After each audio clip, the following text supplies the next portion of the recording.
We are going to go a little bit out of order today in order for the speech contest, but I would like to ask Bobber to speak. He has a special guest. I know they need to leave to make an introduction at this time. Future board member. Thank you, President Kevin, and I'm seeing the disadvantage of being short. I have two guests, special guests. One is Michael Winters. He's an educator from Los Angeles, and he has done plenty of projects with Rotary Club, and he's helping us with our welfare schools in Pakistan with curriculum development. And the second guest, which President Kevin was mentioning, Mukhtar Bibi.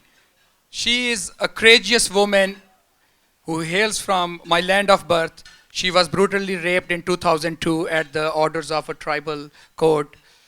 But she used her courage and all the support which she gained worldwide to build a school in the same community where there are now 1,000 students, and the children of the perpetrators, they also study in the same school. She's an amazing woman. Nicholas Kristoff has written various articles on her. He has visited our school 4 times. She has been on the cover of Glamour magazine in 2005, Time magazine as well. And she was in America, and I thought that City of Compassion needs to host her. So that's why she is here. Thank you so much.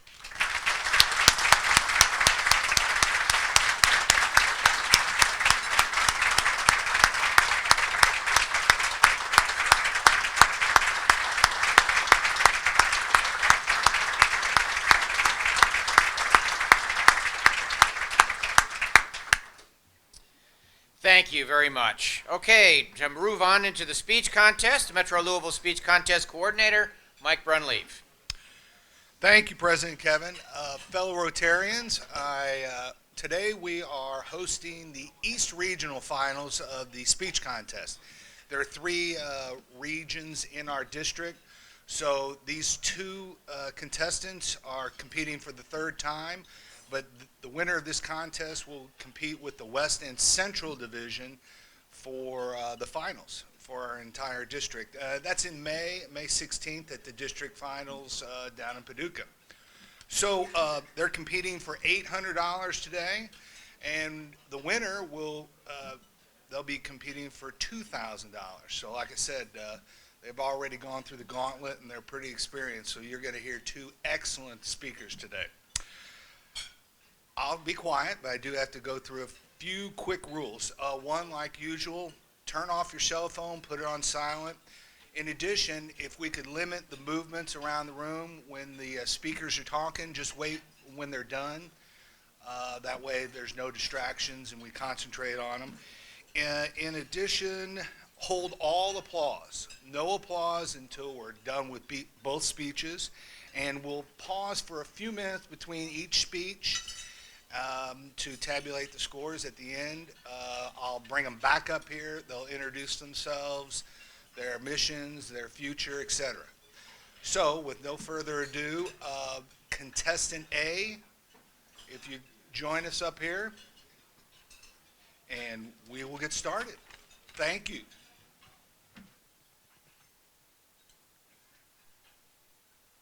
I don't think it's on. Is it on? Oh, okay. Good morning. I stand before this club of serving-minded people who come from all walks of life, and I'm honored. 1.2 million people, dozens of languages from every possible corner and background. And that is what makes the Rotary Club the monumental success that it is today. Now, for the past couple of years, I participated in a program called the Kentucky United Nations Assembly. And through this organization, young adults from all over the state of Kentucky join at one mock UN assembly in March. There we present and debate proposals from different countries that we serve as ambassadors from. Now, over my years of doing CUNA, I've represented Chad, Switzerland, India, and just a few weeks ago, I represented Colombia. Now, over my years of listening to different proposals at CUNA, I've noticed a sort of depressing pattern amongst the ones I've heard. The 2 most common, starvation and contaminated water. Now, as we all know, these two are by far the most prevalent issues that face our planet today. Each night while I go to sleep texting my friends about the latest episode of American Idol and listening to my iPod, teenagers my very same age are struggling to keep their children alive. They go to sleep each night wondering for just how much longer they can afford to keep their family of 4 alive on their single, ever so meager pay. Now, I had a first-hand experience of this extreme poverty last summer when I visited India. I was appalled by the stark contrast in culture there simply walking down the street. The homeless were everywhere, and that's all I could think about. Never mind the extended family that I only get to see every couple of years. Every time I visit India, my thoughts are 100% withheld by the poor. As a young girl who grew up in Kentucky, I've had everything I could ever want or need. So seeing, or even imagining, that there were people who could live with so little made my heart ache. There are still nights that I lie awake thinking that this can't be reality. So many people cannot go hungry while a million miles away back at my high school, we're throwing away trays and trays of food because I'm not that hungry or something doesn't taste right. And if that's just the food waste in my tiny high school, in tiny Frankfurt, in tiny Kentucky, imagine our nation's waste as a whole. Imagine if we cut back even 0.25% how many lives we could save. So last summer, I was determined. I would not simply spend one more day watching and aching for the poor. I was going to make a difference. But what is there to do in a subcontinent as large as India for a girl as small as me?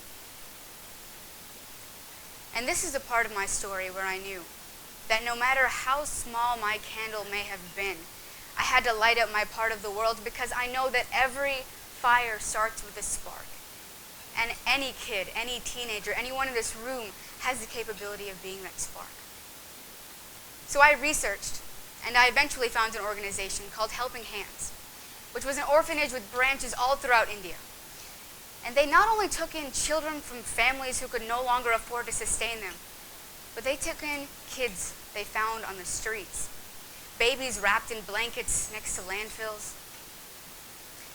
I sat with the owner, and he told me a particular story of a father who had jumped in front of a train because he could simply no longer afford to pay his debt anymore. And by doing so, he abandoned a 5-year-old and a 7-year-old on the streets with nothing but the ragged clothes on their backs. And each day at Helping Hands, as I would serve lunch to the hundreds of hollow faces that held out their trays to me, I knew that they each had a story very similar to the one the owner told me. That their living, working reality was something I'd only ever seen in my worst nightmare and read in my least favorite books. So as I went there to Helping Hands each day, I would make friends with the counselors and, more importantly, the kids there. And each day as I made my rounds, I would stop at the psychiatry wing. There I met a girl with cerebral palsy and a boy with autism. And even though they had known more suffering in their short span of 7 or 8 years than I will ever know in my entire life, they were still the sweetest children that I've ever met.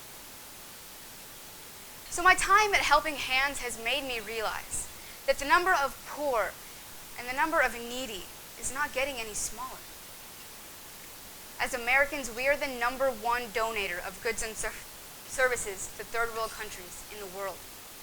It is in our blood as Americans to help those in need. However, just my time in India is making me realize with a sinking heart that it simply is not enough. If I've only ever seen India, imagine the countries, the places I've yet to see. China, Mexico, Africa. The numbers are endless. The world needs more clubs like the Rotary to save its inhabitants.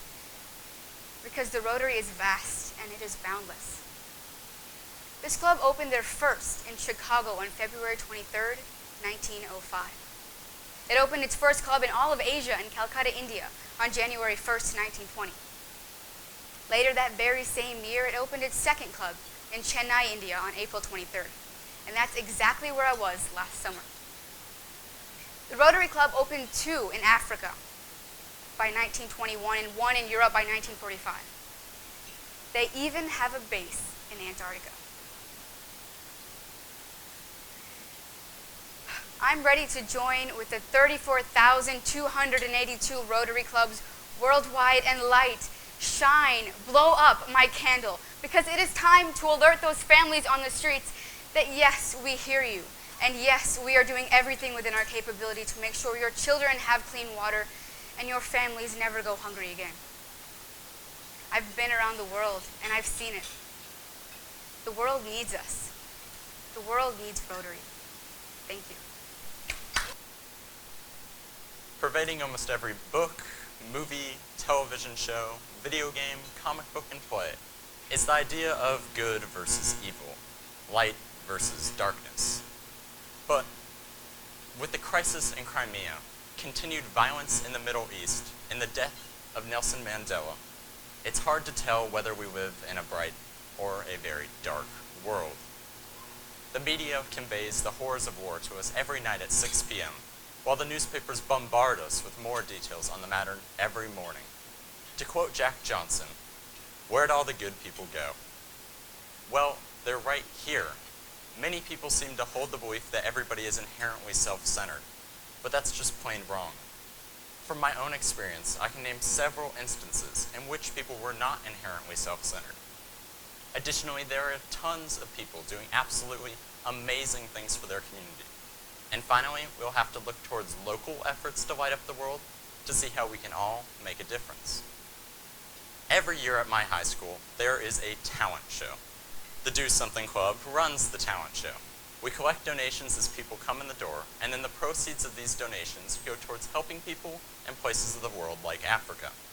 The unique part about the Do Something Club, though, is that it is entirely self-organized. This is a club of 30 or more students who all democratically volunteer, organize, and vote for no incentive other than to help others. The Do Something Club has no hour requirements for volunteering. It has no mandatory meetings, and it has no requirements to be a part of it. Yet year after year, we put on the talent show to give back to our global community. Each year we've had the talent show, I've run the light and sound booth. The first year we had the talent show, all proceeds went to helping victims of Hurricane Sandy. The second year we had the talent show, all proceeds went to providing proper medical supplies and goats to people in places of the world, like Africa. But not all service has to leave your community in order to be impactful. Take, for example, Ron Finley of South Central Los Angeles. Ron Finley is a guerrilla gardener, or somebody who plants gardens in public places so that everybody can use them. South Central Los Angeles is a food desert, or one of the many places in the country vapid of access to fresh fruits, vegetables, and other healthy, wholesome foods. Ron was tired of driving 45 minutes round trip to get apples. So he planted gardens in empty lots in the parkway between his house and the street. But Ron also knew that 26.5 million Americans live in a food desert, and that South Central Los Angeles was one of the more notable ones. And since he lived in that community, he saw that his people were restricted to eating processed or fast foods. He saw McDonald's and dialysis centers popping up left and right in his community. So he changed that. Ron models exactly how we can take the power in our own hands to make our communities a better place. And by making our communities a better place, we can begin to see the world become a better place. Life may make it seem like you need a degree or authority to change the world, but you don't. The only thing you need to do is to take the first step. Additionally, organizations like the Americana Community Center, which provides assistance to immigrants and refugees, or Food Not Bombs, which has over 1,000 groups nationwide providing free vegan and vegetarian food to the public without restriction, or Rotary International, which helps eliminate polio worldwide, all exist as platforms for community engagement, or places that we can join and be a part of to help light up the world. The only thing standing between you and lighting up the world is yourself. Finally, it's no secret that Rotary lights up Kentucky. From funding my Spanish teacher Aaron Grace's trip to Chile, to building schools in developing countries, Rotary serves as a beacon of light, guiding us from darkness. Specifically, Rotary Club partnered with WaterStep to provide clean water access to Pikeville, Kentucky.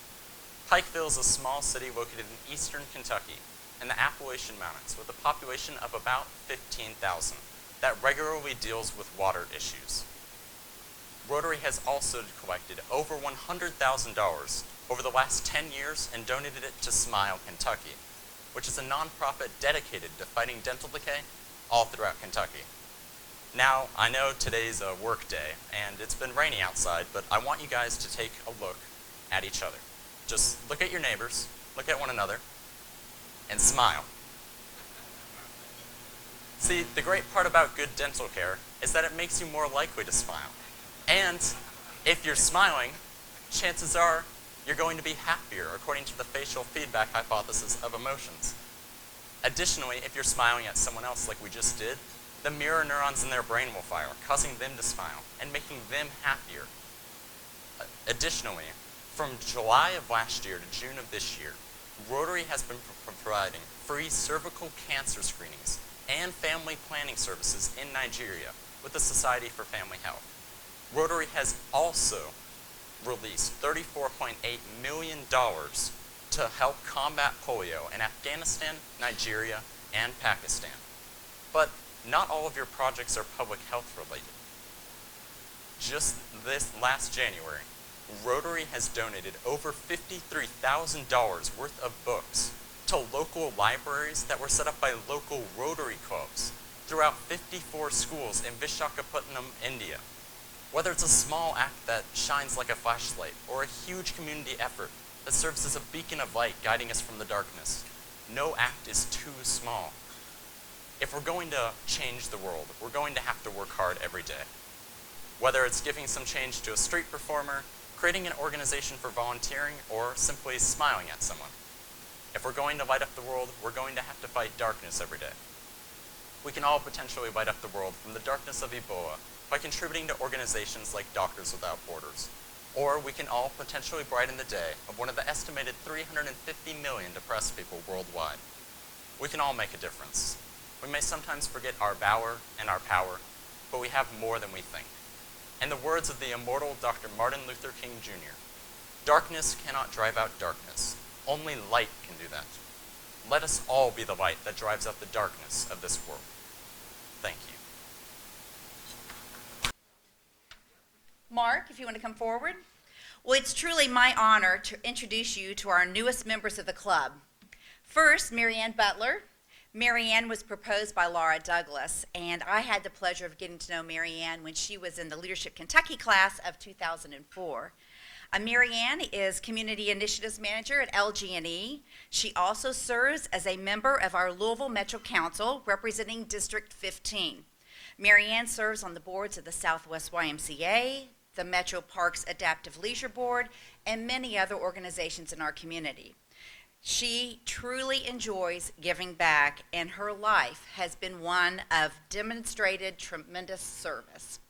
Something you may not know about her, though, is she formerly worked for the Louisville Water Company and several times had the opportunity to be the inner spirit of the Louisville Water mascot, Tapper.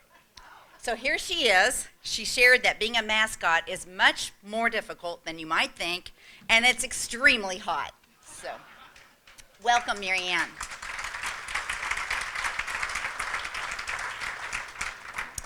And we welcome Mark Grundy. He was proposed by Bob Slider, and Mark is a partner at Bingham Greenbaum Dahl, and he specializes in the business and construction areas. Beyond practicing law, he has many varied interests. He's a true outdoorsman, enjoying backpacking, backcountry camping, fly fishing, canoeing, longbow archery, and golf. He is also a musician, and our group is just so delighted to have him join us. He also plays bluegrass mandolin and the fiddle, along with playing the guitar and singing in the rock trio 100% Legal. Mark grows vegetables, raises chickens, and when he retires, would like to train a red-tailed hawk, teach kids to grow a garden, and spend 6 months hiking through the Appalachian Trail. And we also want to join in the excitement in that Mark's daughter was just recently accepted to the Vanderbilt Law School. So please join me in welcoming Mark and Mary Ann. We're so thrilled to have you both in the club. A portion of those dollars come back to our own district and club to support this club's projects. At present, we have 206 Paul Harris Fellows in the club, and anyone who's not a member, we'd really encourage you to join. It can be done once, or it can be done over time if you participate in the Every Member Every Year campaign, which is a contribution of $100 per year. 10 years, you're a Paul Harris Fellow. For those who are already Paul Harris Fellows, new pins with added stones are added for additional donations. Sapphires are added for $2,000 to $6,000 in total gifts over the years, and rubies for above $7,000. So I want to congratulate our new Paul Harris Fellow, Dan Mason, for your support of the Rotary Foundation.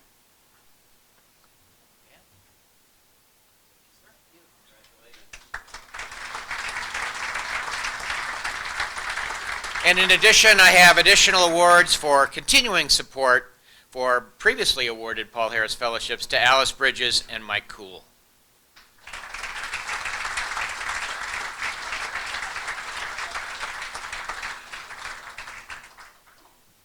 Please be seated. I should have said almost District Governor Mike Cool, who's now a Paul Harris ×6 Fellow. Can I have a round of applause for these two speeches?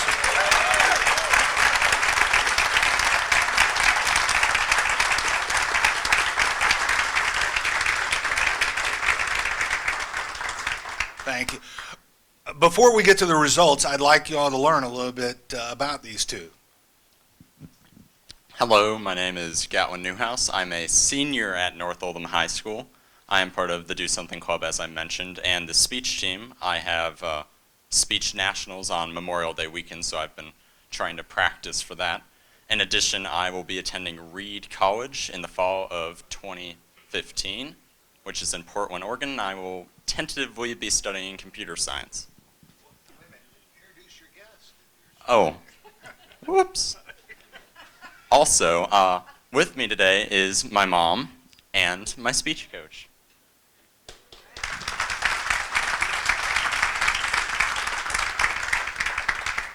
Good morning. I'm Nikki, and I go to Franklin County High School. I would like to be either a doctor or a lawyer, so I've narrowed it down to two extremes. I'm good there. I have an older brother. He's going into medical school in the fall at UK. My dad's here, and my mom's here, and a representative from the Frankfurt Rotary Club, Miss Elkin, is here. Oh, I am a freshman. You're a freshman. All right. Well, we hope to see more of you in the future. Well, right. Exactly. Good speaker. Extremely close, as you would expect from these two contestants. This is the third contest they've been in. But with no further ado, the winner of the East Region speech contest is contestant B, Gatlin. Before we leave, I'd like you all to stick around for some pictures as well. Thank you for you all sitting and listening patiently and hearing these great speakers.